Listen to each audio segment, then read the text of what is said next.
Lil Durk's legal troubles intensified after his $3 million bond was denied during a December 12, 2024, federal hearing in Los Angeles. His attorneys, Drew Findling and Jonathan Brayman, presented a bail package that included $1 million in cash from Sony Music, $2.3 million in property equity, electronic monitoring, and 24/7 security. But U.S. Magistrate Judge Patricia Donahue deemed him a flight risk and community danger.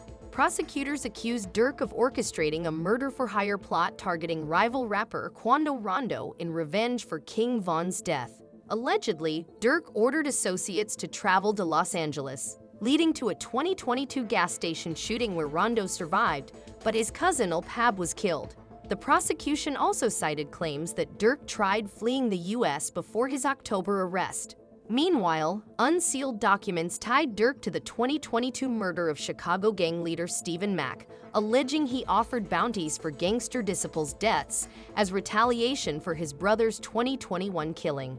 Despite his lawyer's defense that lyrics used as evidence predated the crimes, prosecutors argued Durk orchestrated violence.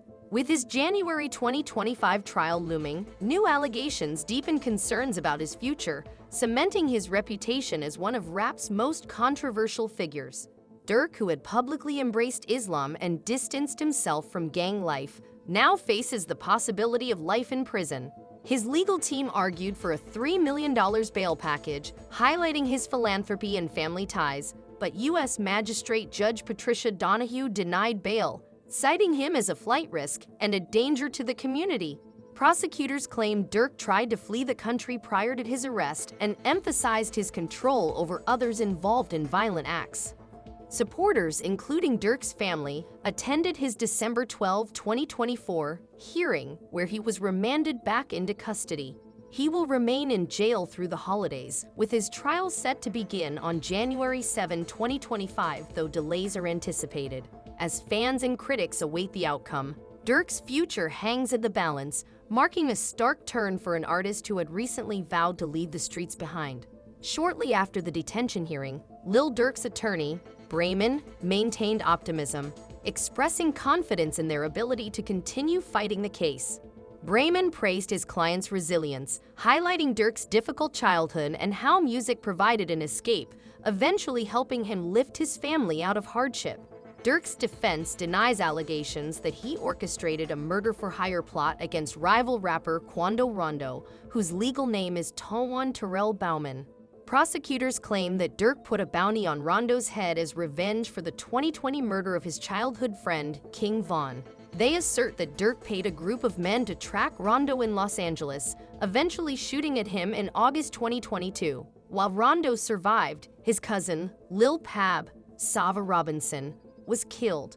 Prosecutors also allege that Durk sought to profit from the act by referencing the shooting in his lyrics, particularly in his 2022 song Wonderful Wayne and Jackie Boy, which reportedly echoed audio from a news clip of Rondo's reaction to his cousin's death.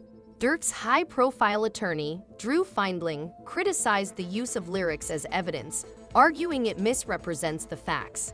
He pointed out that the song was recorded months before the shooting in January 2022, months before the incident. Findling also strongly refuted claims that Lil Durk attempted to flee the country when he was arrested, explaining that Durk had booked multiple flights not in an effort to escape, but as part of his routine travel plans to the UAE for both work and religious purposes. Durk, according to his attorney, had planned the trip long before the legal troubles emerged, and the confusion around his travel dates arose because he had initially booked multiple flights with the intention of taking a stopover in Italy before heading to his final destination. Findling emphasized that this was a typical trip for Durk, not a desperate flight from the law. Despite these defenses, the prosecution remained firm in their stance that Durk's actions were premeditated and dangerous. They continued to argue that Durk was not simply an unwilling participant, but had orchestrated the events surrounding the murder-for-hire plot, including allegedly green-lighting the killing of rival rapper Quando Rondo. The prosecution's case painted Durk as a man who sought revenge for the death of his friend King Von and was willing to go to extreme lengths, including inciting violence. As Durk's trial looms, new allegations have surfaced, further complicating his legal situation. Recently unsealed court documents have linked Durk to another violent incident, the 2022 shooting of a Chicago gang leader, Stephen Mack. Although Durk has not yet been formally charged in this case, the investigation is still ongoing, and law enforcement sources suggest that Durk may have been involved in orchestrating the killing as part of his ongoing feud with rival factions. These new allegations add weight to the charges he faces and will likely impact his fight for freedom in the coming months.